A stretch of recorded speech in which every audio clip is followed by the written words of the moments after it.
Welcome back to the Security Plus Exam Cram Series 2024 edition.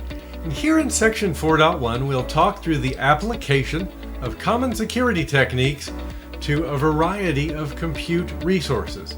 We'll begin with a look at the nuts and bolts of secure baselines before we look at hardening a variety of computing systems.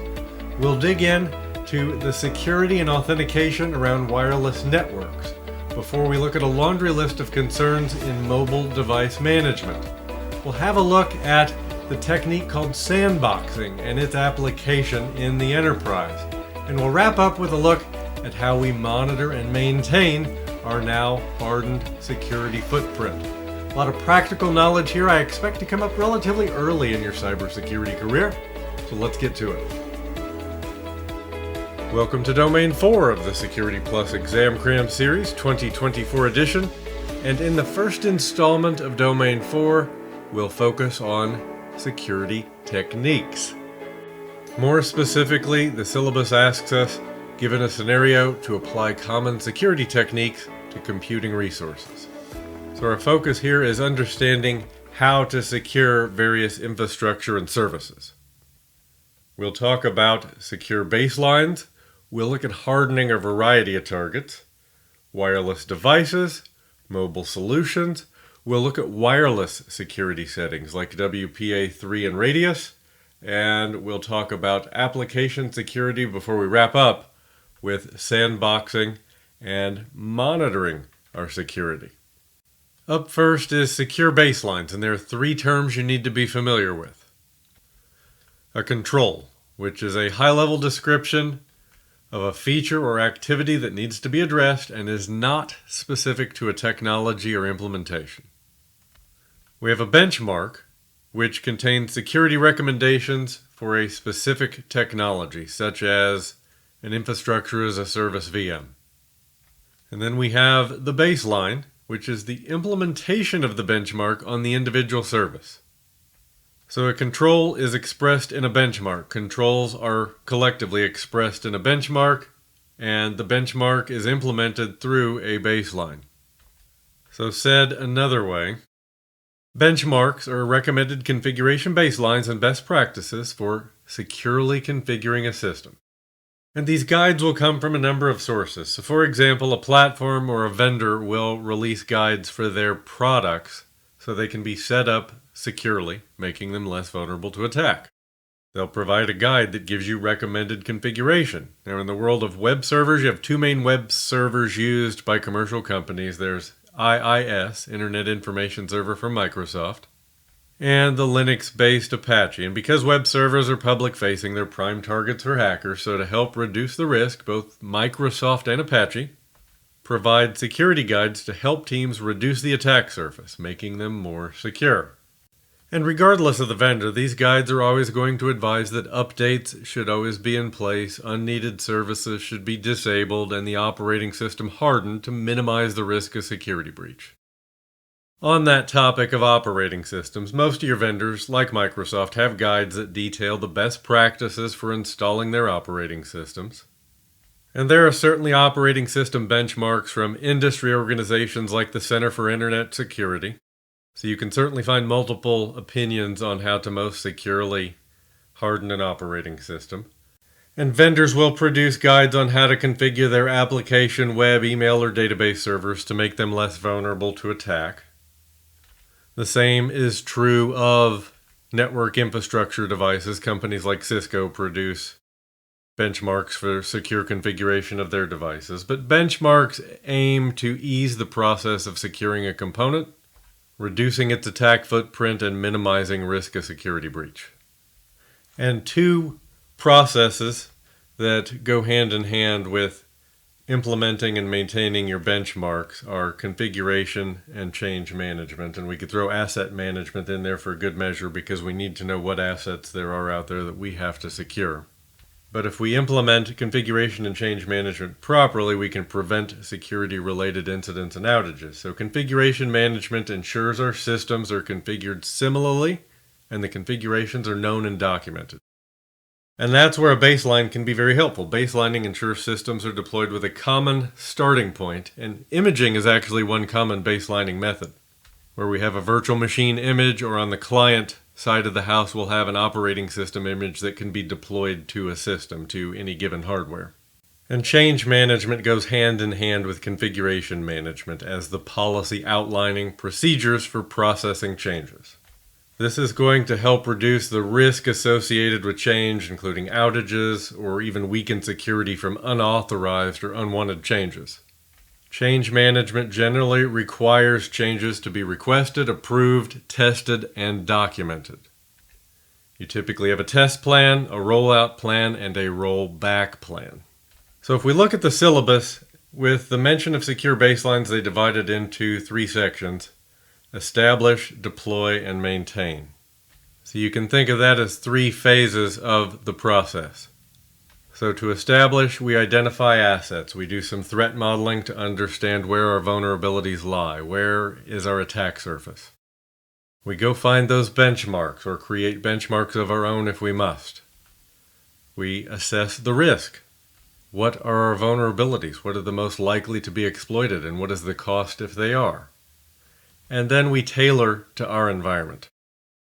When it comes to deployment, there is one thing that's very important, I think, most important perhaps, and that is automation to eliminate human error. So we have consistent deployment. We do that with configuration management tools.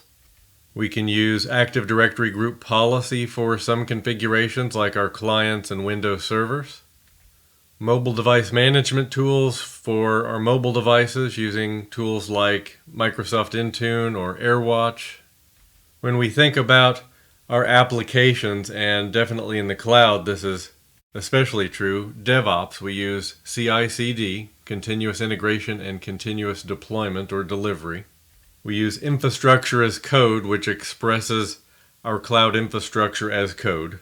So a VM and a specific VM configuration can be expressed as code in, say, a JSON file with the Azure platform, or using Terraform, which is multi-platform for infrastructure as code.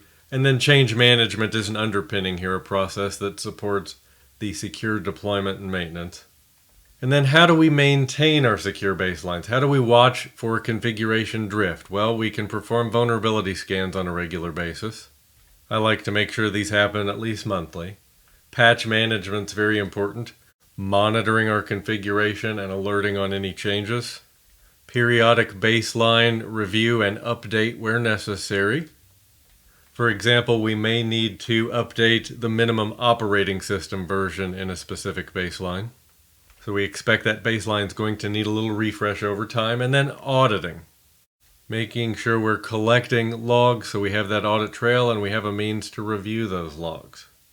But it takes solid standards, tooling, automation, and maintenance to implement and maintain secure baselines over time.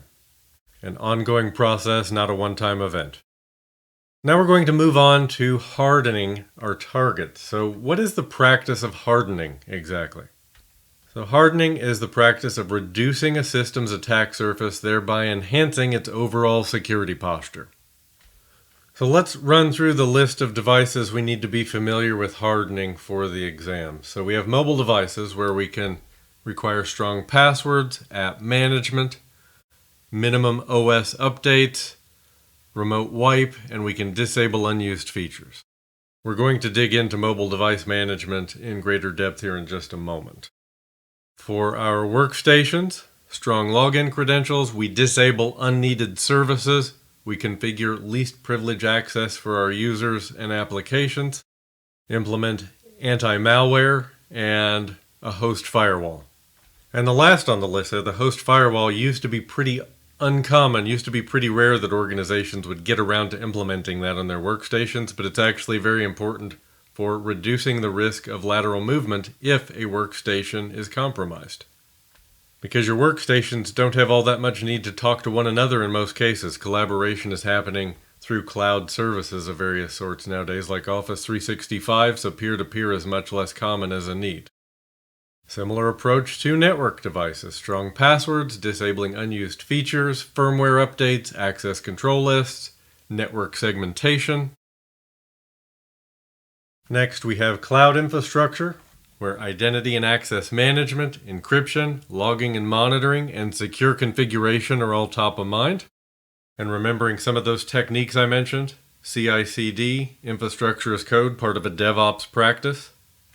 In fact, DevOps, CI/CD, and infrastructure as code are absolutely the standard in cloud compute today.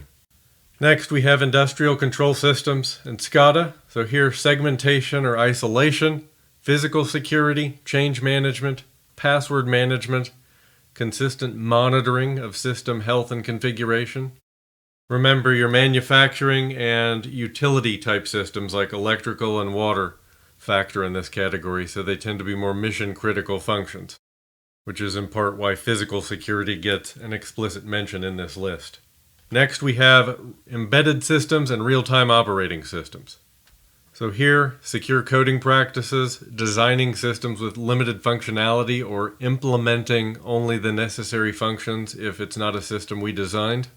Keeping the firmware up to date. Remember, embedded systems should be managed like a computer to the degree that is possible. Code reviews, limited network access, secure boot. Last but not least, the Internet of Things. So here, strong passwords, firmware updates, network segmentation, limiting functionality, basically disabling features we're not going to use, and always implementing secure communication protocols. Server hardening was in the middle of this list. I wanted to break server hardening out separately for a bit more detailed discussion. So as we mentioned, hardening is configuring a machine into a secure state through application of a configuration baseline. And there are multiple options for applying that configuration baseline. We can apply it to a single VM image, or we can create a VM template that is then used to deploy all of our VMs, so they're the same every time. And you have options for your hardened VM image. It can be customer defined by your cloud service provider and in their catalog, or even from a third party, which your cloud service providers often make available through a cloud marketplace. For example, the Center for Internet Security offers hardened VM images in CSP marketplaces. So you can begin with a VM that has a hardened operating system that has already implemented the CIS recommended baseline. And for example, once we have that hardened image, then we can talk about how we manage deployment and changes. And just a moment ago, I mentioned infrastructure as code is the norm in the cloud. It's the management of cloud infrastructure, meaning our networks, VMs, load balancers, other cloud services, even our connection topology, described in code. And each of your cloud service providers will have a standard language that they recommend, that they implement for describing infrastructure as code, and then you'll find some multi-platform infrastructure as code options out there like Terraform. But just as the same source code generates the same binary, code in the infrastructure as code model results in the same environment every time it's applied. So infrastructure as code is a key DevOps practice. It's used in conjunction with continuous integration and continuous delivery, or sometimes called continuous deployment. And the deployment is largely automated through what we call a CI/CD pipeline. But as I mentioned, these three, infrastructure as code, CI/CD, and DevOps, are standard elements of deployment, change, and release in the cloud. DevSecOps, which incorporates security throughout the process, is also quickly growing in popularity. A few other bits I want to just touch on about the operating system in general. Pretty basic stuff if you worked with securing operating systems before, but if not, you'll have the basics in case they pop up on the exam. So again, making sure that we close listening ports that are not needed. We only have ports allowed through the host-based firewall that are absolutely necessary. We filter to restrict traffic, and we disable any services entirely that are unneeded if we can. So ideally we want to disable those unnecessary services, but worst case we can block them through our firewall, just disallow the traffic in or out. On Windows systems you'll have the registry, which should be access restricted, and updates to the registry controlled through policy, and we should always take a backup of the registry before we start making changes. Even when you make configurations through group policy or through the Windows user interface, many of those settings take hold as changes to the registry. Disk encryption, another common technique. So drive encryption can prevent unwanted access to data in a variety of circumstances, such as a lost or stolen device. So here we use full disk encryption. That's BitLocker on Windows. It's dmcrypt if you're running Linux. And again, we talked about OS hardening, so hardening the operating system through security baselines that we get from either the vendor or from industry organizations, or we develop ourselves as a custom standard tailored to our organization and use cases. And we can apply all of these through group policies, infrastructure as code, or other management tools, and just about everything on this list can be implemented through baselines. And one more thing we should talk about here is patch management, making sure we're rolling out updates on a regular basis. So you'll hear this called update management sometimes. So patch management ensures that systems are kept up to date with current patches. The process should evaluate, test, approve, and deploy the patches. And that being said, patch management in some environments is coordinated through change control. So that process is documented and announced through the change management process. System audits can verify the deployment of approved patches to the system, and we want to make sure that we're patching both the native operating system and third-party applications. Pretty common, we see operating system patch management well maintained and third-party applications sometimes forgotten. And many of your vendors will roll out patches on a regular basis. For example, Microsoft has Patch Tuesday, but sometimes there'll be an urgent patch, what we call an out-of-band patch. Oftentimes these are for a critical issue and they should be deployed promptly. But organizations without patch management will experience outages from known issues that could have been prevented simply through keeping patches up to date. Moving on to wireless devices, we'll start with the site survey, which is the process of investigating the presence, strength, and reach of wireless access points deployed in an environment. A site survey generally involves walking around with a portable wireless device, taking note of the wireless signal strength and mapping this on a plot or schematic of the building. And from this information, we can develop a heat map. A heat map in wireless network coverage is a visual representation of signal strength across an area. So you'll have strong signal areas that are typically colored green or blue and indicate optimal signal strength for reliable connections and fast data transfer. And then we have the weak signal areas, typically colored yellow, orange, or red, and represent areas with poor signal quality that may experience slow speeds, dropped connections, or unreliable performance. And this can help us in planning access point placement. By identifying the weak signal areas, the network professional can strategically position access points to improve overall coverage and eliminate those dead zones. This can also help in troubleshooting network issues. It allows for more targeted troubleshooting efforts and optimizing network performance. The heat map can be used to assess the effectiveness of existing access point configurations, and it reveals opportunities for optimizing network performance for better user experience. And it also helps in capacity planning. So as the number of devices on a network grows, heat maps can help assess current capacity and future needs. It ultimately enables planning for controlled secure growth through optimal device placement. We want to make sure we have good coverage in all the right areas, and we don't want too much coverage. We don't want our network footprint to be advertised outside of our effective area, of our necessary coverage area. So moving on to mobile solutions, let's have a look at some common features in secure mobile device management. So in the enterprise, we see these features typically delivered through mobile device management platforms like Microsoft Intune, VMware AirWatch, Mobile Iron, a number of tools out there, but I want to talk through the features, the aspects of mobile device management that we'll see enterprises focusing on. So passwords and PINs are top of mind. So some mobile devices like your smartphones are very easy to steal, and you can conceal them by putting them in a pocket. So strong passwords and PINs with 6 or more characters should be used. And sometimes enterprises will actually configure that device to be disabled on X number of failed attempts. So for a device that can contain very sensitive information and is fairly easy to conceal if picked up in a public place, We want to make sure we have strong security in place so if it's stolen, it's worthless to the thief. There's geofencing, which uses GPS or RFID to define geographical boundaries, and once the device is taken past the defined boundaries, the security team will be alerted. So this showed up in the what to watch for on the SY0601 exam, so I'm carrying this forward just in case. Remember that geofencing prevents mobile devices from being removed from the company's premises. Not an everyday situation, but certainly implies a high security situation, a high sensitivity situation. Application management is a common area of focus, so oftentimes we'll see allow lists that control which applications are allowed to be installed onto the mobile device. Content management is equally important, which stores business data in a secure area of the device in an encrypted format to protect it against attacks. It prevents confidential or business data from being shared with external users.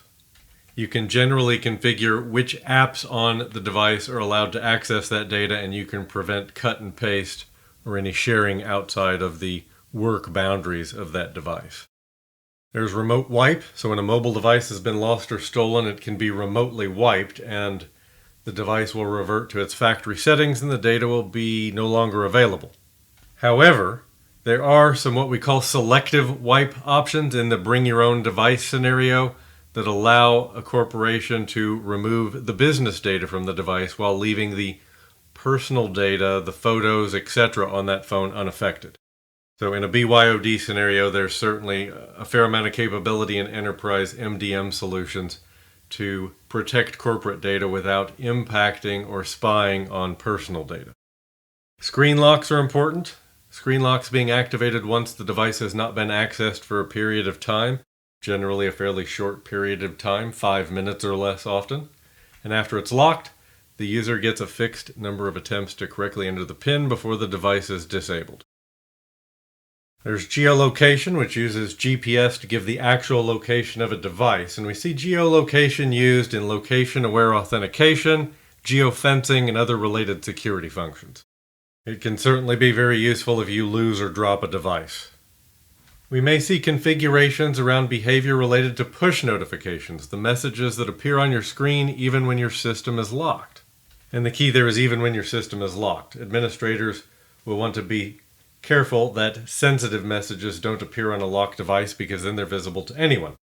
The information is usually pushed to your device without intervention from the end user, so we want to potentially hide some types of messages from that lock screen. So some MDM platforms provide policy-based control on whether app notifications can appear in the notifications on the lock screen, so you can allow some and not others. Granularity is going to vary, but it's certainly going to be desirable in some cases. And those mobile device management solutions I mentioned actually fall into another category called Unified Endpoint Management. And that refers to the fact that they manage more than just mobile devices. They can manage desktops, tablets, smartphones, some of them even IoT devices, but with the same goal, to monitor and enforce configuration, deploy software many times, and ensure those devices are secure and compliant to corporate security policies. But they can manage the security and applications running on devices. They can also identify and block devices that have been jailbroken on the iOS platform or rooted on the Android side.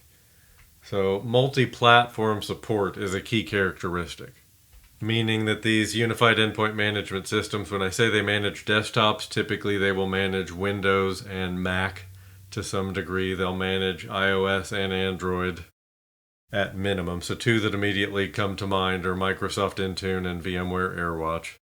Vendor agnostic exam again, so you're not going to be tested on solutions. I throw those out there so you have some context, in particular if you've heard of those or worked with either of those before, it'll give you some context. So let's talk about mobile application management. The mobile application management functionality allows a security team to manage application and data security even on unmanaged devices. So it controls access to company applications and data. And the key there is company applications and data. So we even see this functionality built into some of these unified endpoint management solutions like Intune, where when we have a device that belongs to a user and we don't have permission to fully manage the device, we can still manage corporate data and which apps on that device can be used to access that corporate data. We can limit exfiltration of that data from company applications. I can prevent printing. I can prevent copy and paste. I can prevent upload to third-party applications that aren't in my corporately managed app portfolio. But again, it's about company applications and company data, very useful in bring your own device scenarios, enabling business data access on personal mobile devices so the user can be more productive and the company not required to buy that user another phone to carry just for work. Some areas we need to pay attention to in mobile device management include third-party app stores, because there's a danger in downloading apps from a third-party app store because there's no guarantee of the security of the app that's being installed. It can pose a security risk because the vetting process for mobile apps in your official stores, the Apple App Store or the Google Play Store, is going to be more rigorous on the whole than what we see with third-party application stores. We want to be wary of allowing sideloading, which enables directly installing an application package on an Android device. It can be useful for developers running a trial of custom apps they're developing, but it also allows for unauthorized software to be run on a mobile device. So if we allow sideloading, we're going to do it in very limited doses for very specific individuals in very specific situations. We typically disallow rooting and jailbreaking. Rooting, as it's called on the Android platform, allows custom firmware downloads that root the device. It gives the user a higher level of permissions on that device and removes some elements of vendor security. And the real problem there is removing some elements of vendor security, which increases our attack surface on these devices. Jailbreaking is what we call that on the Apple iOS side. Same thing. Allows you to run unauthorized software and remove device security restrictions. And you can still access the Apple App Store even though jailbreaking has been carried out.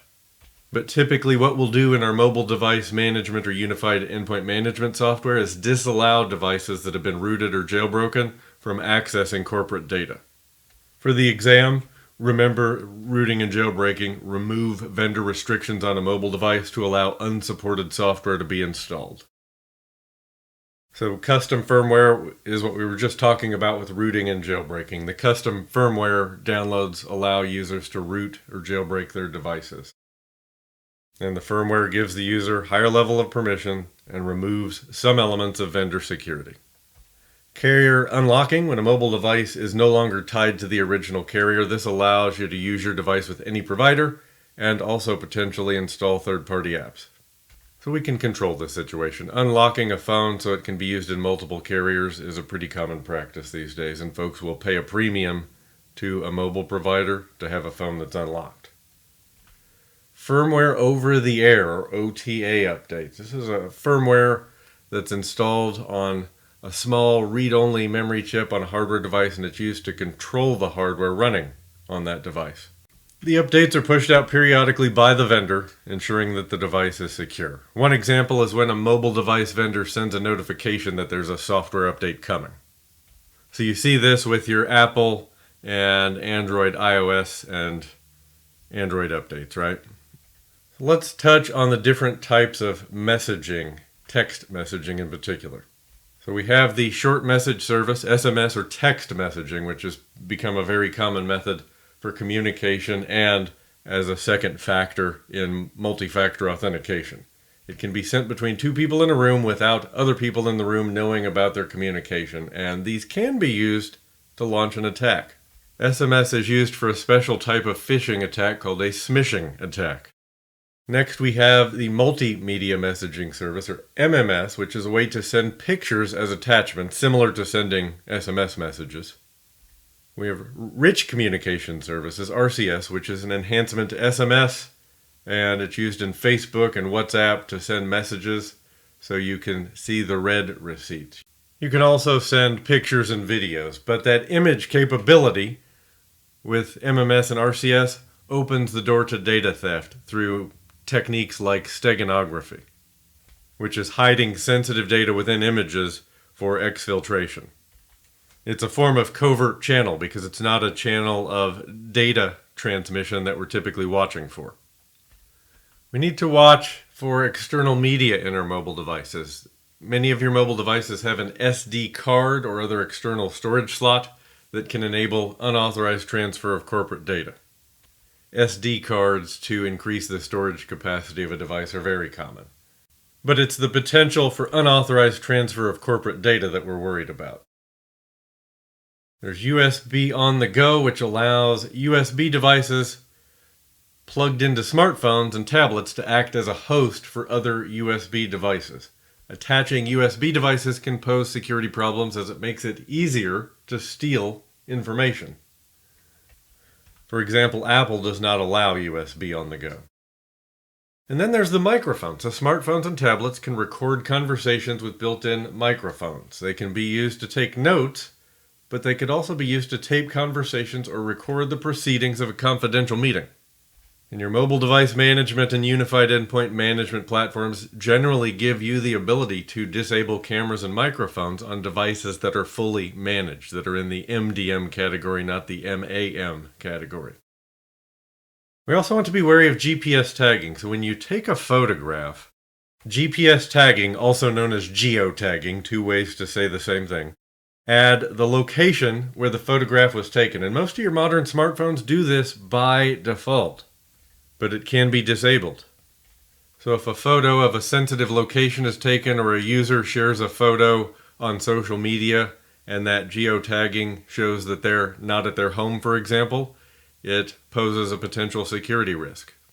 It can reveal the location of a confidential corporate research facility. It can tell attackers that a user is not home, so it's a good time to go rob their house. All sorts of corporate and personal risks for sure. Next we have Wi-Fi Direct and ad hoc wireless connectivity, two similar but different capabilities. So Wi-Fi Direct wireless allows two Wi-Fi devices to connect to each other without requiring a WAP, but it is single path, so it cannot be used for internet sharing.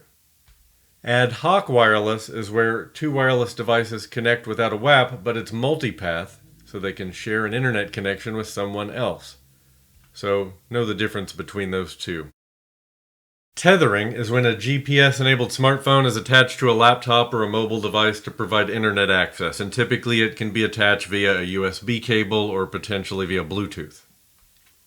So if a user uses a laptop to connect to the company's network and then tethers to the internet, it may result in split tunneling, and that presents a security risk if the device is compromised. It provides a channel for data exfiltration undetected potentially. But your mobile devices can often function as a Wi-Fi hotspot over Bluetooth or USB. So in scenarios with personal devices, BYOD for example, we want to be careful about payment methods. So your smartphones allow credit card details to be stored locally so the phone can be used to make contactless payments using NFC. For BYOD, we want to be careful as someone could leave the company with a credit card stored locally on that device and continue to use it. Your mobile device management may allow us to prevent the payment function by disabling the tool in mobile device management policies. So in other words, if we perform a selective wipe, we should generally speaking be able to get to that, but something to monitor for to make sure. Camera use, we talked about this a moment ago, so smartphone cameras pose a security risk as trade secrets could be stolen very easily.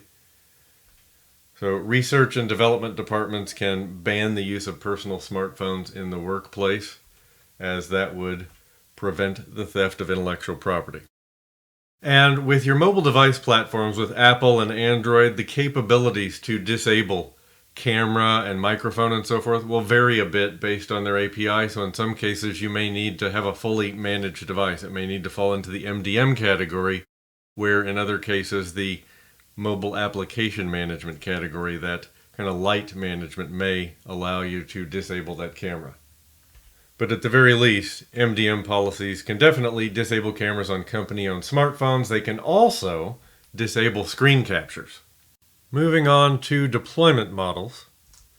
We have Bring Your Own Device, or BYOD, which is the most popular, I would say, by a pretty good margin, where an employee is encouraged to bring their own device so they can use it for work. It's cost-effective for the company, more convenient for the user because they're only carrying one device, so everybody wins, but it needs two policies to be effective, an acceptable use policy and an onboarding/offboarding policy. Because there's something of a partnership there. We need to establish expectations of what is required of the employee and what they can expect in order to access corporate data and what happens when they separate from the organization. So the acceptable use policy outlines what the employee can do with that device during the working day. Onboarding is going to set some expectations around device configuration requirements to access corporate data, a minimum operating system version. The device cannot be rooted or jailbroken. We'll typically require a minimum pin length, all of which are typically configurable with mobile application management, so even though the device is not fully managed. And then offboarding sets expectations around separation, so how corporate data will be wiped from the device, because most of your MDM platforms have that MAM functionality and they support a selective wipe that removes only company data. And that MAM functionality is the sweet spot for managing corporate data on an employee-owned device in that BYOD scenario. Three other models worth noting. There's corporate-owned, fully owned and managed by the company, enabling full IT control over MAM and MDM functions. There's the Choose Your Own Device model, or CYOD, where the new employee chooses from a list of approved devices, and employees can purchase devices on the list and bring them to work. So here, the employee gets to choose the device, but there are fewer types for IT to manage because they are controlling the range of what the employee can choose from. And then we have corporate-owned, personally enabled, which is COPE, where the company purchases the device, a tablet, a phone, laptop, etc., and allows the employee to also use it for personal use. Often better than the BYOD model from a management perspective because IT can limit what applications run on the devices, and it also frees up the company to perform a full device wipe if it's lost or stolen. So the CYOD and COPE models can be a bit tricky, so remember in the CYOD, the employee purchases the device. In the COPE model, the company purchases the device. Moving on to connection methods. We have 5G, which is fifth generation cellular, so faster speeds and lower latency than the 3G, 4G options of the past. And unlike 4G, 5G doesn't identify each user through their SIM card. They can assign identities to each device. Some air interface threats like session hijacking are dealt with in 5G, and 5G has a standalone and non-standalone version. The standalone version is more secure than the non-standalone. The NSA version anchors the control signaling of 5G to the 4G core. So you'd see that non-standalone version in earlier implementations into 4G networks, and it will move over to a fully standalone version over time. So continuing with 5G, the diameter protocol still factors a bit, which provides some authentication, authorization, and accounting services, and this can be a target for attack, though 5G uses HTTP2 for communication in network functions. Now, because 5G has to work alongside older tech, the 3G and 4G, some old vulnerabilities may still be targeted. And because the scale of IoT endpoint counts on 5G is exponentially greater, distributed denial of service is definitely a concern.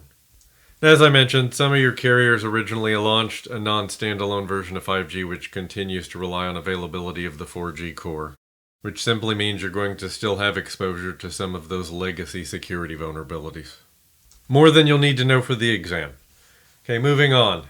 We have the SIM cards, Subscriber Identity Module cards. Essentially a small computer chip that contains information about the mobile subscription. It allows users to connect to telecommunication providers to make calls, send text messages, or use the internet. And we know SMS is often used as a second factor in authentication in MFA, and it's one of the authentication factors most prone to attack. And the fact that it is one of the weakest second factor options out there, NIST has been recommending against SMS as a second factor of authentication for several years.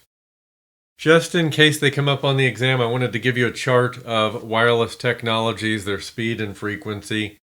May be worth noting that in 802.11 that standard also defined Wired Equivalent Privacy, or WEP, which was a security algorithm designed to provide data confidentiality comparable to that of a traditional wired network. What you need to remember about WEP is that it should never be used today. WPA3 in a personal or enterprise flavor would be strongly preferable and deemed acceptable today. Continuing with connection methods, we have Bluetooth, IEEE 802.15. So Bluetooth is a personal area network technology and definitely comes with some security concerns. So Bluetooth is how we connect headsets for cell phones, mice, keyboards, GPS, other devices. You'll even see Bluetooth as an option for tethering. But the connections are set up using pairing, where the primary device scans the radio frequency for available devices. It's looking at 2.4 gigahertz. And the pairing uses a 4-digit code. Many times it's simply 4 zeros to reduce accidental pairings, but it's not actually secure. That's more or less security through obscurity. If an experienced hacker is prompted to enter a 4-digit code, they're going to know to guess quadruple zero. There are some potential attacks associated with Bluetooth. We'll go over those quickly. We have bluejacking, which is where pranksters push unsolicited messages to engage or annoy other nearby Bluetooth devices through a loophole in Bluetooth messaging options. We have blue snarfing, which is data theft using Bluetooth. So vulnerable devices are those using Bluetooth in public places with the device in discoverable mode. And blue bugging, which was developed a year after bluejacking, and it creates a backdoor attack before returning control of the phone to its owner. So if we were to classify these, bluejacking is annoyance, blue snarfing focuses on data theft, and blue bugging on eavesdropping or hacking. You can largely prevent these sorts of attacks by using a long pin, 2FA, and disabling discovery mode. So basically, don't make the device discoverable, and I just tend to turn Bluetooth off unless I'm explicitly using it.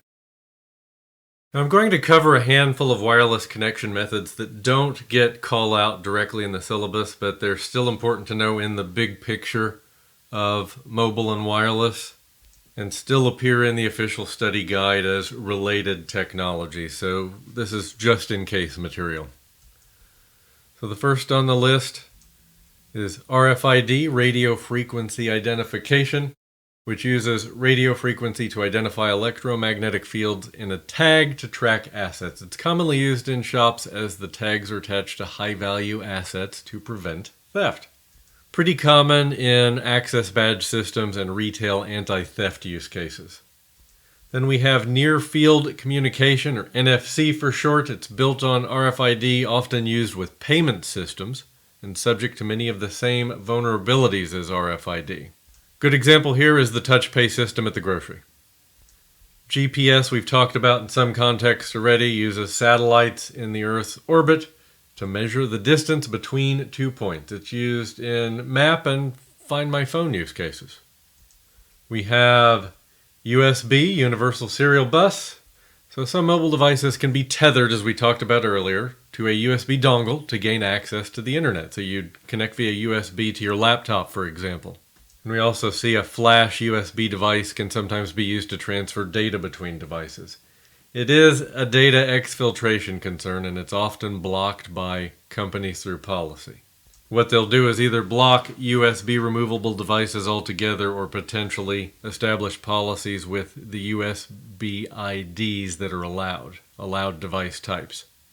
Then there's infrared, which is purely line of sight, has a maximum range of about 1 meter, can be used to print from your laptop to an infrared printer. Not encrypted, but attack requires close physical proximity. Also in the not explicitly mentioned on the syllabus, but mentioned in the official study guide category as related, I want to talk about mobile connection models. Your wireless technologies operate in one of 4 major connection models. There's point-to-point, which is one-to-one connection between 2 devices communicating on a network, typically wireless. So that would be such as a directional antenna connecting 2 wireless networks or wireless repeaters connecting wireless access points, or WAPs. We have point to multipoint, which is a central device, an access point that communicates with multiple remote devices or clients. 802.11 networks are more commonly communicating from point to multipoint. Perfect example here, a wireless access point connecting to multiple wireless devices. That's the model that would predominantly factor in wireless networks in the context of our discussions. Technically, you have a couple of other models here. You've got broadcast, where data is sent from one source to all connected devices, where everyone hears the same message. An example here would be TV or radio, where a single station transmits signals to all receivers tuned to the same frequency. That's a broadcast model. And finally, the mesh model. Multiple devices or nodes communicate with each other directly, forming a self-healing network, so if one node fails, data can still find an alternative path.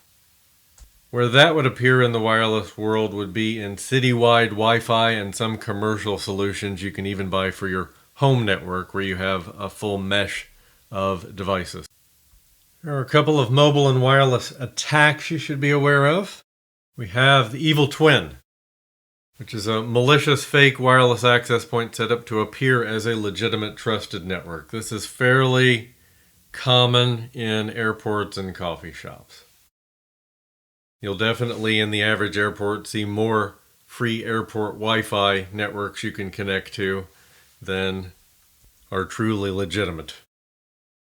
The disassociation attack, which is a type of denial of service attack in which the attacker breaks the wireless connection between the victim device and the access point. It gives the attacker a window to inject an evil twin. And jamming, which is a denial of service attack that prevents other nodes from using the channel to communicate by occupying the channel that they're communicating on. It can be difficult to detect, and it's often unintentional. I've seen this happen with wireless systems between neighbors before. Okay, now we're going to move into the wireless security settings category on the syllabus. So we'll cover the cryptographic protocols, the authentication, all in line here with the wireless standards. All part of a single conversation. So we have CCMP, Counter Mode CBC MAC Protocol. So the full name for this one is Counter Mode with Cipher Block Chaining Message Authentication Code Protocol. Just remember CCMP. It was created to replace WEP and TKIP and the original WPA standard. So it uses the Advanced Encryption Standard, AES, which is an often used symmetric encryption algorithm today, but it used a 128-bit key. It's used with WPA2, which replaced WEP and WPA. So WPA2 is an encryption scheme that implemented CCMP, and it was based on that AES encryption scheme with the 128-bit key. And we'll see CCMP replaced as we move into the WPA3 standard. So SAE is a relatively new 802.11 authentication method. So this is simultaneous authentication of equals. It's used with WPA3 personal, and it replaces WPA2 pre-shared keys. You typically see WPA2 PSK in a home scenario in the past, but it's proven to have vulnerabilities, so you don't see it much anymore. But SAE protects against brute force attacks. It uses a Diffie-Hellman handshake called Dragonfly. It uses perfect forward secrecy, so it is immune to offline attacks. And that's because you have frequent key changes, even session-based key changes, so past keys aren't used for future sessions, so it's going to be much less vulnerable. So WPA3, this was released in 2018 to address the weaknesses in WPA2. It uses a much stronger 256-bit GCMP protocol for encryption. There are two versions you want to be familiar with. There's WPA3 Personal for home users and WPA3 Enterprise for corporate. So WPA3 Personal uses simultaneous authentication of equals, the SAE we talked about. This means users can use passwords that are easier to remember. It does use perfect forward secrecy. So we're getting the frequent key changes, a reduced vulnerability to brute force. Then we have WPA3 Enterprise, which supports 256-bit AES, whereas WPA2 only supported the 128-bit keys. And I believe it is still a fact that the 256-bit key is required by the US government. It uses elliptic curve Diffie-Hellman ephemeral for the initial handshake. Ephemeral implying that key is not going to be around for long at all, right? It's used and discarded. AAA protocols are called out on the syllabus. We have several protocols that provide centralized authentication, authorization, and accounting services. So a network access server would be a client to a Radius server, and the Radius server would provide the AAA services. If you see AAA come up on the exam, it's almost certainly going to be a question involving Radius, which uses UDP and encrypts the password only. TACACS, which we see mentioned in the network device world, so this is common in the Cisco ecosystem, for example, uses TCP and encrypts the entire session. I don't think you're going to need those details. I throw them in there just in case. But we're really talking about network access or remote access systems that would use AAA protocols. Very common in a VPN scenario that the client connects to the corporate environment and Radius provides centralized authentication and authorization to the network access server there that the client is connecting into. So in this vein, I want to revisit our wireless discussion here around authentication specifically. So I mentioned the pre-shared key, WPA2 PSK, which was introduced for home users who don't have that enterprise setup. The home user enters the password to the wireless router to gain access to the home network. Mostly remember that this was replaced by SAE and WPA3. Another authentication method in the legacy world would be Wi-Fi protected setup, or WPS, where the password is already stored and all you need to do is press the button to get connected to the wireless network. The button would be on the wireless access point. But it was that press the button functionality that made it attractive to home users. But the password is stored locally, so it could be brute forced. This is a home use scenario now relegated to the annals of history. And then we have enterprise mode. This is a corporate version of WPA2 or WPA3 used in a centralized domain environment, often where a Radius server combines with 802.1x, using certificates for authentication many times. We're going to revisit a couple of topics here that we discussed earlier in the series, so consider this a quick refresher, simply because they factor directly here in our wireless discussion. So we have IEEE 802.1x, which is authentication transparent to users because it uses certificate authentication. It can be used in conjunction with a Radius server for enterprise networks. And we discussed Radius Federation briefly, which enables members of one organization to authenticate to another with their normal credentials. It's basically trust across multiple Radius servers across multiple organizations. These could be business partners, they could be subsidiaries under the same parent, but a federation service where network access is gained using wireless access points. And the WAP forwards the wireless device's credentials to the Radius server for authentication. It commonly uses 802.1x as the authentication method, which relies on EAP. What's EAP? Glad you asked. So we're going to revisit EAP, PEEP, and LEAP. So EAP is Extensible Authentication Protocol. It's an authentication framework. It allows for new authentication technologies to be compatible with existing wireless or point-to-point connection technologies, providing a bridge so you don't have to replace all of the existing hardware. Then there was PEEP, Protected Extensible Authentication Protocol, which encapsulates EAP methods within a TLS tunnel that provides authentication and potentially encryption. One more worth mentioning is LEAP, Lightweight Extensible Authentication Protocol, which was Cisco proprietary. It was an alternative to TKIP for WPA, so historical at this point. It was developed to address deficiencies before the WPA2 standard came out. If I were going to suggest where you focus for the exam, I'd say be familiar with EAP, PEEP, Radius, and 802.1x, and know the security features and improvements of WPA3 versus WPA2. And one last topic here on wireless I want to touch on with you. That is captive portals. So these are very common in airports and public spaces where the Wi-Fi redirects users to a web page when they connect to the SSID. And the user provides additional validation of identity, normally through an email address or social identity. In the airport, they do this so they can serve up ads and potentially upsell you to a premium service. It may include an acceptable use policy as well and that premium upgrade offer. Now we'll move into the application security category. So here we're focused on application security controls to prevent attacks. So we'll start with input validation. So this is a secure coding practice that ensures buffer overflow, integer overflow, and SQL injection attacks cannot be launched against applications and databases. And you use this anywhere data is entered either using a web page or a wizard, and only accept data in the correct format within a range of minimum and maximum values.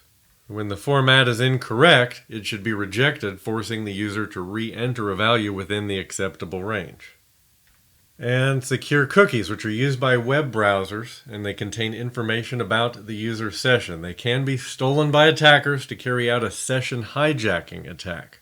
And we can shore this up by setting the secure flag in website code to ensure that cookies are only downloaded when there is a secure HTTPS session.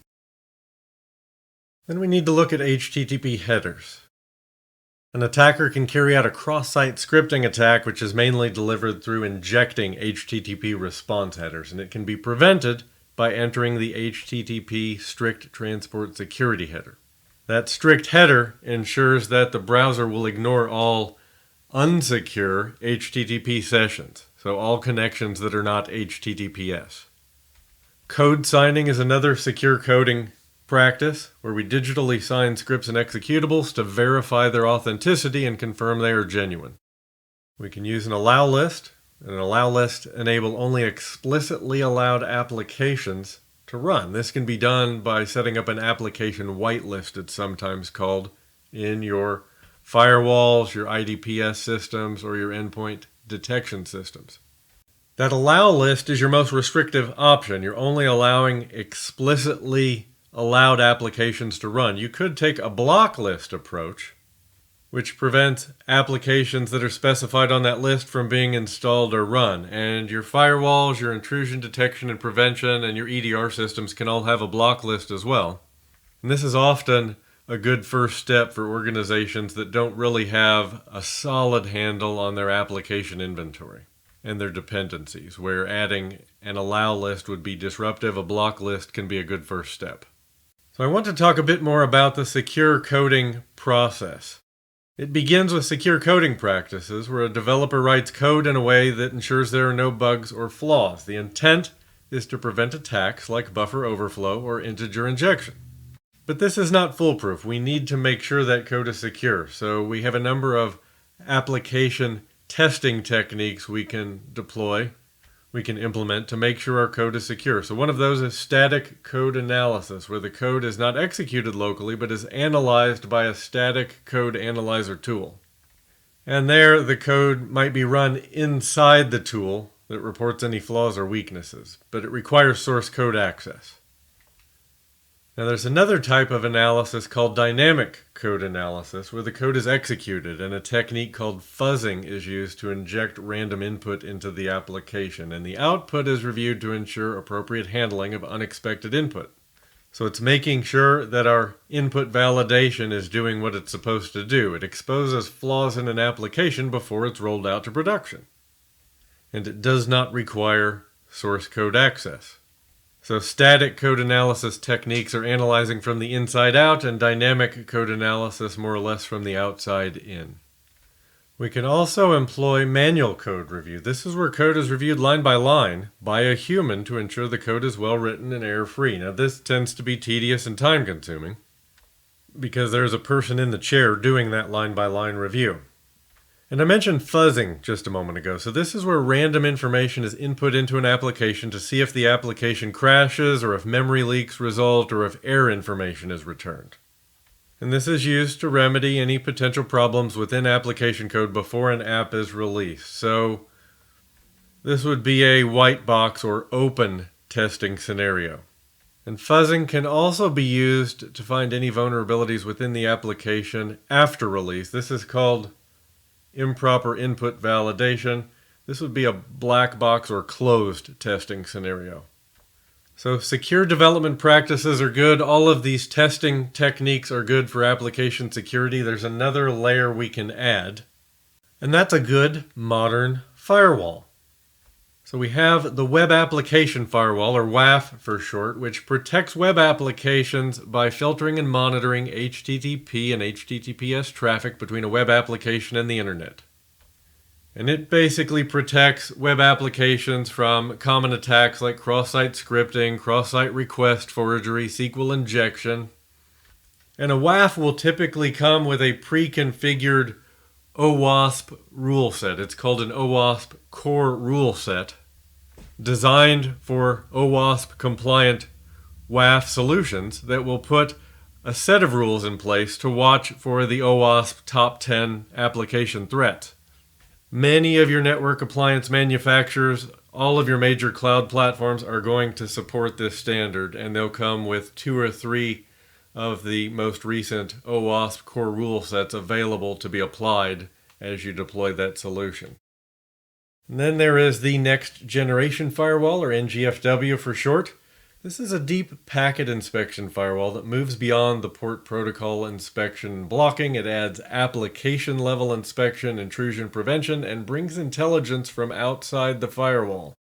Meaning quite often it has a direct connection to threat intelligence or a threat intelligence feed of some sort. So it can identify emerging or recently discovered threats. We also see sandboxing called out on the syllabus, which is where an application is installed in a virtual machine environment, isolated from our network. It enables patching, testing, and it ensures that it is secure before putting it into a production environment. We also see this used in anti-malware scenarios, especially with email. It facilitates investigating dangerous malware. For example, in Office 365, they have a feature called Safe Attachments, where they use a sandboxing technique to execute an attachment to examine it to make sure it's safe before delivering it to the end user.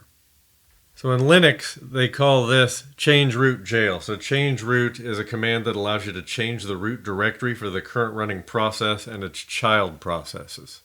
It's basically a directory that contains a subset of the system files and libraries that are needed for a process to run in isolation from the rest of the system. And last in 4.1, we see monitoring. And a lot of monitoring in the security world comes down to monitoring our logs. And logs are worthless if you do nothing with them. They're made valuable by review, by monitoring those logs for potentially malicious activity. Really for any potentially unwanted activity, malicious or accidental. So that is to say they're made valuable if the organization makes use of them to identify that activity that is unauthorized or compromising. And one way we do that is with a Security Information Event Monitoring Tool, or SIEM. There are many different SIEM tools out there, but they all have some common key features. Log centralization and aggregation, data integrity, normalization, so taking logs from many different sources and standardizing their schema to a common schema so we can query across them. They often bring automated or continuous monitoring, alerting, and investigative monitoring, both the ability to manually investigate across a wide variety of logs, but oftentimes some automated investigative capabilities. And we'll talk about SIEMs in greater depth later here in Domain 4. So to give you a visual of that process at a high level, log ingestion with a SIEM, and this is just an example. Your SIEMs are going to vary a bit across vendors, but we have that SIEM as the central point for log aggregation and ingestion. So we have, for example, our SQL solutions. They may be IaaS, SQL running in VMs, or platform as a service solutions. And a SIEM can often ingest logs from the system or logs from the database software itself. We have identity as a service, so your cloud identity providers, for example, or Active Directory on-prem. We have Entra ID, Okta, and Duo, all cloud identity as a service options. And often we'll be able to ingest logs via an API connector of some sort, often provided by the identity platform. And then our network devices, whether those are virtual or physical. Network devices all tend to generate syslog entries. So we will have some sort of syslog ingestion capability with that SIM. And then for XDR, what we have running on our endpoint and beyond, that's really endpoint activity data. And how we ingest that will vary by platform, but the SIM can ingest that data. Our virtual machines, often via some local agent running on that Linux or Windows system. And then there's the Cloud Access Security Broker, or CASB, which will give us things like usage alerts, events, really information about how our data is being used. So when you have all of those disparate data sources, that's why the SIM would need to standardize the data that's coming in into a common schema so we can query across all of those data sources to identify the full scope of a threat. But let's park that for now. We're going to go deeper in Domain 4 on how the SIMs work across vendors. And well done, you've reached the end of section 4.1. I hope you're getting value from the series. As always, if you have questions, leave them in the comments below the video or reach out directly on LinkedIn. I'll look forward to seeing you back here in the next day or two for 4.2. And until next time, take care and stay safe.